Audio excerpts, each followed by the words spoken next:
los temas que me interesan. Junto a Fernando Paulsen. La clave me escucha.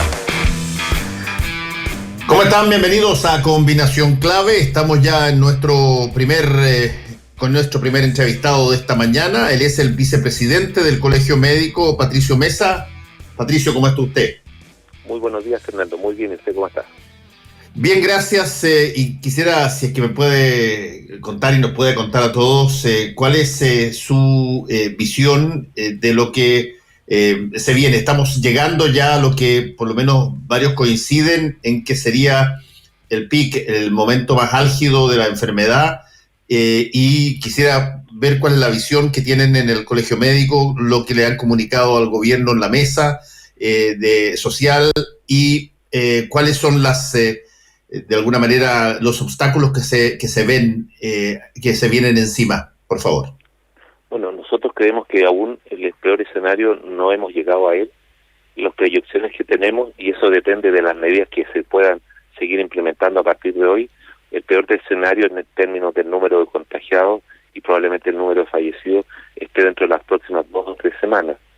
Eso dependiendo de varios factores, como decía, uno de ellos es de las medidas que se mantengan o se implementen nuevas medidas, no solo en Santiago, sino que en otras regiones del país, y también de factores que podrían ayudar o empeorar la situación que hoy estamos viviendo, como son factores climáticos, el frío, la presencia de los virus estacionales del invierno que todos los años nos afectan, la presencia de contaminación, sobre todo en algunas ciudades del sur.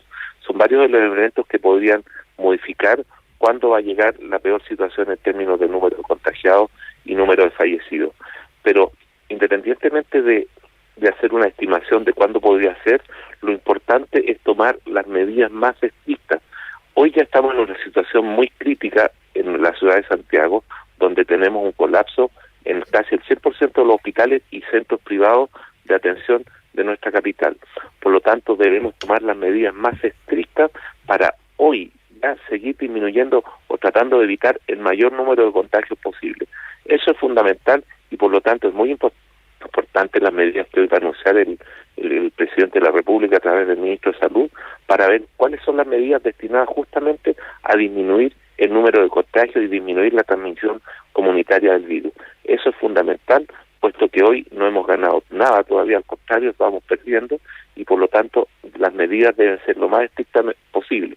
Y si nosotros vimos que probablemente algunos sectores debimos tomar medidas más drásticas de forma más precoz, usemos ese mismo criterio para tomar medidas en lugares que hoy están menos afectados, pero justamente para que esos lugares que hoy están menos afectados no lleguen a estar en situaciones como la que está hoy la ciudad de Santiago. Estamos conversando con Patricio Meza, vicepresidente del Colegio Médico. Patricio, ¿ustedes conocen ya las medidas que el presidente va a anunciar hoy día? Lo desconocemos, absolutamente desconocemos 100% eso. Y por eso... ¿Y cómo se produce entonces la conversación o la discusión dentro de la mesa de apoyo, de asesoría, donde está incluido el Colegio Médico, los alcaldes y todo lo demás? ¿Eso sigue funcionando? La mesa social funciona, pero creemos, y en eso queremos tomar la palabra del señor presidente de la República, que el enfrentamiento a esta pandemia debe ser totalmente colaborativa y debe ser con un contacto estrecho con la mesa social, también con el comité de expertos del mismo Ministerio de Salud, con las sociedades científicas, con los gremios. Fundamental el trabajo estrecho con los señores alcaldes y también con otros actores de la comunidad, porque entre todos ellos se pueden recibir los aportes para tomar mejores decisiones y para que además las decisiones que se toman puedan realmente ser ejecutadas a nivel de la comunidad donde van a tener impacto estas medidas o no. Es fundamental este trabajo colaborativo y no solamente sea una palabra, la invitación a colaborar, sino que de verdad nos abran las puertas a todos nosotros para colaborar en el manejo de esta pandemia. Patricio, ¿por qué dice usted que las 2 próximas semanas son las semanas que probablemente sean las más duras? ¿Hay algo en particular ahí o es solamente que el tiempo nos pilló en el cálculo de lo que podría ser el pic de la enfermedad? Lo que pasa es que los investigadores en salud pública hacen estimaciones, hay modelos de estimación con respecto al comportamiento de una pandemia, y de acuerdo a los modelos que están siguiendo los colegas especialistas del Colegio Médico, han llegado a la conclusión que podría ser en 2 o 3 semanas más. Pero como les digo, eso podría modificarse por la aparición de otros factores o por la toma de nuevas medidas o relajación de las medidas que ya están establecidas. Por lo tanto, los pronósticos pueden cambiar dependiendo de esos elementos. Ahora, ahí usted mencionó que las medidas más rigurosas eran las medidas que probablemente más se necesitaban en estos momentos. Cuando se está hablando del rigor de una medida, ¿qué desde uno puede entenderlo desde un confinamiento obligado total hasta confinamientos parciales o cosas que ya hemos visto antes, donde se produce una cuarentena obligada en una comuna, pero la comuna del lado no está? Por ejemplo, estuvo durante mucho tiempo en cuarentena Antofagasta, se le quitó esa cuarentena Antofagasta obligatoria. ¿Cuál es la medida justa para que el rigor actúe, pero que no de alguna manera aniquile a la población, digamos, en términos de lo que haya que hacer? No, sin duda. Bueno, y en eso una de las cosas que siempre hemos pedido es que nos entreguen mayor información a toda la comunidad, que exista total claridad y transparencia en la información con la que cuenta el gobierno, el presidente de la República, en base a lo cual toma decisiones, porque hay lugares donde nosotros no entendemos aún por qué nos han aplicado cuarentena. Ahora, yo creo que nadie duda que en Santiago, de acuerdo a la situación que estamos viviendo hoy, debería mantenerse la cuarentena durante un tiempo, no hay duda.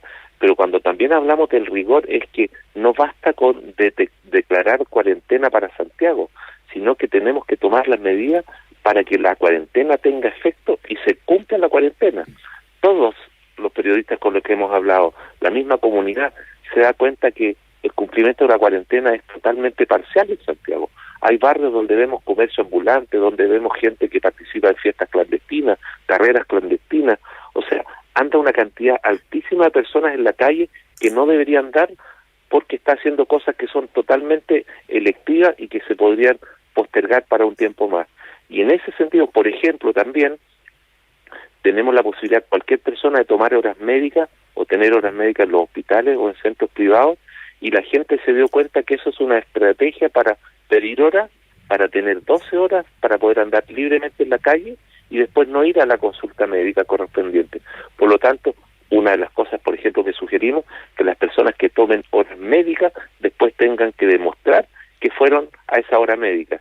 Y si a una persona la detienen, le hacen control en la calle y dice voy al médico, esa persona tenga la obligación, ella después de llamar a un número determinado y mostrar el comprobante de atención, para que no sigamos, por ejemplo, usando estrategias tan irresponsables como esa para salir a la calle y demás. Fundamental que la medida, si se toma, cumpla su objetivo y se cumpla esa medida. Una de ellas, como les digo, es el tema de las cuarentenas.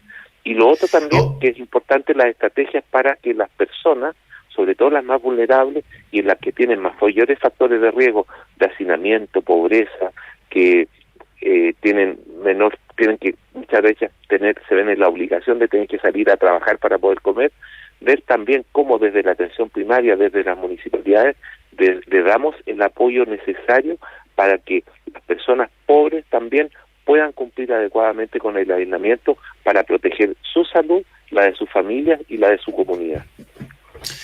Ahora, ahí usted planteó un punto bien conversado ya a estas alturas, que tiene que ver con aquellas personas que no pueden darse el lujo, y lo digo literalmente, no pueden darse el lujo de permanecer 2 días encerrados, porque viven día a día, viven consiguiendo hoy la comida que van a poder comer ese mismo día. Esas personas que no tienen posibilidad alguna y no les ha llegado ninguna de las ayudas que el gobierno o el Estado ha planteado, ni las comidas, ni los vouchers, ni nada, bueno, no tienen mucha más opción más que tratar de buscar un mecanismo de sustento, y desgraciadamente lo estamos viendo en muchas comunas eso.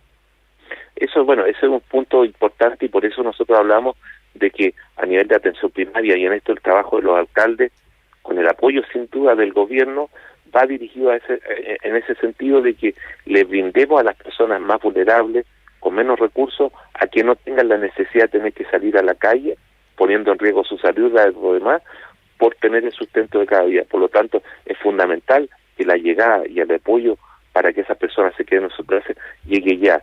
Y en eso aquí tenemos que colaborar todos. Por eso insisto que el trabajo o esta pandemia la debemos enfrentar de verdad con la colaboración de todos. Y también con el trabajo, el apoyo del gobierno, los subsidios o las cajas famosas que lleguen a la brevedad, porque hoy es el pic de la enfermedad. Hoy tenemos que evitar el mayor número de contagios. Por lo tanto, es útil que llegue más apoyo en 2 o 3 semanas más, pero hoy es cuando estamos tomando medidas para que el pic llegue lo más tardíamente posible y sea lo menos alto posible, es decir, que sea el menor número las personas contagiadas. Y por eso hoy debemos hacer todo el esfuerzo de trabajo colaborativo, y en esto también, afortunadamente, en situaciones como esta en nuestro país, se ve lo mejor de los chilenos y de las chilenas y también lo peor, pero dentro de lo mejor está el trabajo que se puede hacer al interior de los barrios, a través de las comunidades, cómo los vecinos pueden ayudar a las personas que están en peores condiciones, a los abuelos que viven solos, a personas con distintos grados de discapacidad, cómo en conjunto podemos hacer un trabajo colaborativo, un vínculo con la atención primaria de salud, con las municipalidades, justamente para que nuestro país en forma solidaria permita que las personas más vulnerables protejan su salud quedándose en sus casas, la salud de su familia, y también de esa forma estamos protegiendo la salud de toda la comunidad. Estamos conversando con el vicepresidente del Colegio Médico, Patricio Mesa. Patricio, un tema que no ha parado de ser polémico en cada semana, creo yo, desde que partió la pandemia, es el tema de los datos. Es el tema de qué tanto nosotros o las personas que toman las decisiones, llamémoslo así, saben exactamente cuál es el giro, las distintas facetas que toma la pandemia, la enfermedad, sobre la base de los contaminados, sobre la base de las personas que han fallecido, su distribución geográfica, y todavía hay una serie de problemas. Acaban de cambiar algunos criterios recién, hace 2 o 3 días, y los nuevos resultados, lo veíamos ayer en las redes sociales, dejaron perplejos a muchas personas. A ver, ¿qué tan capacitados estamos para poder tomar decisiones de acuerdo a los datos que estamos usando, Patricio? Nosotros creemos que es de mucha utilidad para el manejo de esta pandemia que la información con la que cuenta el gobierno, el señor presidente de la República, la sea compartida con la brevedad, lo antes posible con el resto de la comunidad, para que se tomen medidas. Por ejemplo, la situación diaria de las distintas comunas, dónde está el número de contagiados, de qué barrios son, sin dar sus nombres en sus direcciones, pero saber dónde está el foco donde se está contagiando más gente, porque uno, si le dan todos los días los datos de una comuna y sabe que entre tales cuadras se están produciendo mayor número de contagios, uno poder tomar medidas dirigidas a ese sector de forma específica, de forma mucho más intensa. De igual forma, por ejemplo, transparentar de cuánto tiempo estamos demorando en conocer los resultados de las PCR, porque debemos reconocer que estamos haciendo un número importante de PCR en nuestro país. Ojalá el número constante sea siempre en el valor máximo, como el que hicimos hace 2 o 3 días de 19.000 muestras, pero ayer hicimos 13.000. Ojalá todos los días tengamos 19.000 y seguir aumentando, pero a su vez ver dónde están siendo tomadas y a quién están siendo tomadas, a qué grupo de la población, porque a lo mejor en un sector de una ciudad están en una comuna tomando muchas PCR y hay una población que está súper testeada y a lo mejor hay otra que no está siendo testeada adecuadamente, como por ejemplo la situación de las personas privadas de libertad. Ahí tenemos que, o en los centros de adultos mayores, en esos lugares tenemos que intensificar nuestro muestreo, porque ahí están las personas con mayores factores de riesgo a quienes tenemos que diagnosticar en forma precoz y aislar en forma precoz. Y por eso esta información debe estar a disposición de todos nosotros con la mayor transparencia y claridad posible, para que todos podamos tomar medidas. Los alcaldes pueden hacer muchas cosas positivas conociendo información que afecta directamente a sus comunas, ojalá esa información en forma diaria. Por lo tanto, es de mucha utilidad, y eso la mesa social y el Colegio Médico lo hemos solicitado, pero en reiteradas oportunidades, que compartan más información, porque por un lado, esa información nos permite a nosotros tomar medidas, hacer nuevas sugerencias, y muchas veces al conocer esa información también podríamos entender por qué el gobierno toma algunas medidas y no toma otras.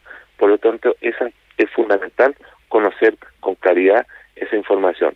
Y lo otro también, que es lo que usted mencionaba hace poco rato, que ojalá las directrices que toma el gobierno a través de su ministro de Salud sean constantes, claras, categóricas, y que no sean decisiones que nos provoquen más polémica que otro tipo de situaciones. Hoy necesitamos consenso y que todos estemos empujando en la misma dirección. Por lo tanto, pedimos, pero con mucha humildad, que el mensaje sea claro, transparente, inequívoco, y que sea consecuente con la situación que estamos viviendo en nuestro país. Por lo tanto, ese es el llamado a dejar de lado las polémicas, y si dicen dichos polémicos, sin duda hay que hacer un análisis de eso, pero que no ocupemos todo nuestro tiempo en la discusión de temas que son muchas veces que no tienen mayor importancia, y preocuparnos en la realidad que están viviendo hoy los hospitales, que la situación en la mayoría de los hospitales y clínicas de nuestra capital es dramática al día de hoy. Estamos conversando con el vicepresidente del Colegio Médico, Patricio Mesa. Patricio, bueno, a raíz de muchas de estas polémicas, el gobierno ha hecho lo más cercano, sin decirlo con las palabras correctas o con las palabras directas, ha hecho lo más cercano a una suerte de mea culpa por lo que en algún momento dado fue la estrategia que se llevaba en la capital, con la justificación del ministro de Salud respecto de su desconocimiento sobre la situación de hacinamiento. Ahora, eso al margen de la anécdota personal de desconocimiento del ministro, debiera o no llevar a un cambio de estrategia, y ese cambio de estrategia, ¿cuál debería ser? Una de ellas es recoger la palabra que el presidente de la República ha dicho en reiteradas oportunidades, es que sea un trabajo colaborativo, y eso se traduce en que efectivamente acepten la colaboración de todos nosotros, de los colegios profesionales, de las comunidades organizadas, de los señores alcaldes, de las universidades. Es fundamental que acepten la colaboración y no solo sea una palabra de que esto lo debemos enfrentar todos juntos. Las decisiones hay que tomarlas en conjunto, porque en la medida que más miradas estén, más cerebros estén pensando, la posibilidad de error es mucho menor. Por lo tanto, es fundamental eso. Y lo otro, además, dejemos hablar ya de los ventiladores mecánicos. Hoy ellos son una parte muy pequeña del manejo global de lo que es la pandemia. Hoy los equipos de salud, ya no tenemos más personal de salud calificado para que haga uso adecuado de esos ventiladores mecánicos, porque el éxito de un tratamiento en una unidad de cuidado intensivo no solo es que esté un paciente conectado a un ventilador mecánico, sino que detrás de él exista todo un equipo médico de profesionales de la salud calificado que puedan manejar a ese paciente con ese ventilador mecánico, porque no es lo mismo que un médico con experiencia en UCI maneje a un paciente de esta complejidad versus un médico que no tenga experiencia o una enfermera que no tenga experiencia. Los resultados en términos de pronóstico son absolutamente distintos. Por lo tanto, parte de la estrategia es proteger al equipo de salud, hoy altamente calificado, darle todas las facilidades, darle residencias sanitarias para que puedan estar trabajando tranquilos, sin tener el temor de que si se enferman puedan contagiar a su familia, darles facilidades de traslado, darles facilidades de seguridad para que ellos vayan tranquilos y no, por ejemplo, estén sometidos a violencia de algunos usuarios e incluso a robos de delincuentes que hoy están aprovechando la pandemia para robarle al personal de salud. Hay una serie de medidas para, por un lado, proteger al personal de salud, pero por otro lado la estrategia nueva debe estar basada, porque muchos de nosotros creemos que el éxito de esta pandemia, del manejo de la pandemia, va a estar a nivel comunitario, a nivel de la atención primaria de salud, a nivel de las municipalidades. En ese sector debemos basar nuestra estrategia, sumar, por ejemplo, a la atención primaria en el seguimiento de los pacientes que deben cumplir cuarentena, ya sea porque están contagiados o porque son contactos estrechos, y que sea la atención primaria complemente la labor que debería estar cumpliendo la Seremía, pero que sabemos que está sobrepasada en estos momentos, para hacerle seguimiento a esas personas. Y como en la atención primaria conocen la realidad de cada una de las familias de esa comuna, poder darle todo el apoyo que esa familia requiere, definir si tiene que irse a una residencia sanitaria, si se le debe, cuándo se le debe dar todo el aporte, ya sea en dinero o en alimentación, para que puedan quedarse en su casa, entregarle los medicamentos en su casa, y un trabajo de educación permanente, interacción permanente con la comunidad, para que la comunidad salga de su casa solo si es estrictamente necesario. Y en eso hacemos también un llamado a la comunidad que vayan a los centros de salud solo si es estrictamente necesario. Hay que recordarle a la comunidad que el coronavirus es una enfermedad que no tiene tratamiento que mate al virus. El tratamiento que hoy podemos brindar es de apoyo cuando la persona está complicada y requiere ventilación mecánica y un manejo mucho más complejo. Pero si uno tiene síntomas leves que podrían corresponder al coronavirus o también podrían corresponder a un resfrío. Por lo tanto, si esa persona frente a síntomas leves sale de su casa y va a la atención primaria, o lo que es aún peor, va a un servicio de urgencia, puede, además de tener un resfrío, contagiarse con coronavirus. Por lo tanto, quédense en su casa, usen los teléfonos, hay muchos fonos en las municipalidades o en los servicios de salud que permiten aclarar algunas dudas, y también, como les digo, fundamental recurrir al apoyo de la comunidad, puesto que en los barrios, como era antiguamente, el trabajo entre los vecinos puede ayudar a manejar también esta pandemia. Estamos conversando con Patricio Mesa, vicepresidente del Colegio Médico. Usted mencionó en algún momento dado, Patricio, la situación de los trabajadores de salud, y particularmente mencionó que se dejara de alguna manera de insistir en el asunto de los ventiladores mecánicos, porque los ventiladores mecánicos, la verdad es que son más que una máquina, necesitan un equipo, y ese equipo, tiene que estar formado o tiene que saber cómo utilizar toda la tecnología dispuesta para el momento. ¿Cuál es la situación que ustedes ven desde el Colegio Médico respecto justamente del personal de salud, no sé, me imagino que deben haber turnos, pero los turnos en este tipo de cosas, para cosas además específicas o muy técnicas como es la medicina intensiva, ¿qué tanta gente tenemos dispuesta para poder estar en esa capacidad? Bueno, eso se lo puedo contestar de la siguiente forma. Es tanto ya el agotamiento y la cantidad de trabajo que tiene el personal de salud calificado en las UTI, que hemos tenido que buscar otras estrategias. Por ejemplo, en el área de los médicos, el Colegio Médico está capacitando y trabajando y haciendo un llamado a todas las instituciones de salud que capaciten a médicos que no somos especialistas en el manejo de cuidados intensivos, para que podamos sumarnos a colaborar con los médicos que hoy están en las unidades de cuidado intensivo, llenando de documentos, llenando licencias médicas, servir de nexo entre ese equipo de salud con las familias de los pacientes que están enfermos. Recordemos que hoy, a raíz de la pandemia, están prohibidas las visitas a los pacientes que están hospitalizados. Por lo tanto, otro grupo de personas de otras especialidades, y en eso se han sumado otorrinos, traumatólogos, se han sumado oftalmólogos. Hoy pediatras están manejando pacientes adultos, los anestesistas están están a cargo de manejar pacientes con sus máquinas de anestesia en los pabellones quirúrgicos. Por lo tanto, tenemos que buscar una serie de estrategias que permitan que otros profesionales podamos colaborar, ser los asistentes, para que los médicos usiólogos, los urgenciólogos y los mismos anestesistas dediquen 100% de su tiempo al manejo de estos pacientes, que es un manejo muy complejo, y nosotros le podamos llenar o colaborar en los roles que son más bien administrativos. Es fundamental, y que también con las enfermeras, con las TENS, capacitar a mucho personal, porque sabemos que entre que el personal está cansado, un porcentaje importante del personal también se ha contagiado. Recordemos que hay 6 representantes de los gremios de la salud, de trabajadores de la salud, que han fallecido, y hay otros que deben cumplir cuarentena. Por lo tanto, debemos seguir apoyando y dándole facilidades a esos equipos de salud para que puedan continuar con seguridad trabajando en la primera línea. Y en ese sentido también no escatimar ningún esfuerzo en que el gobierno le entregue todos los elementos de protección personal para que los funcionarios de la salud puedan hacer su trabajo sin tener en su mente la preocupación del riesgo evitable de poder contagiarse si es que no se contaran con estos elementos.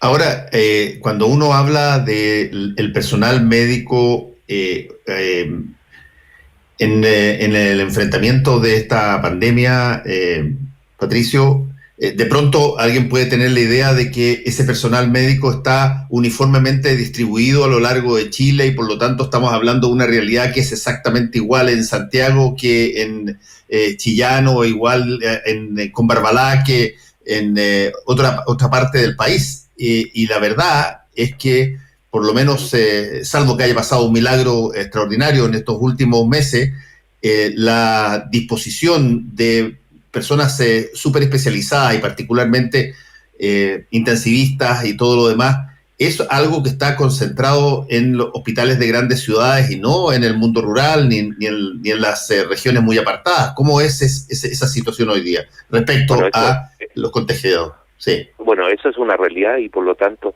porque ese médico especialista, ultra especialista, también tiene que tener con toda una infraestructura necesaria, sí, máquinas de oxígeno, sistemas de oxígeno, muchos necesitan salas donde exista sistema de presión negativa, una serie de otras medidas que claramente están en las grandes clínicas o los hospitales bases de cada región.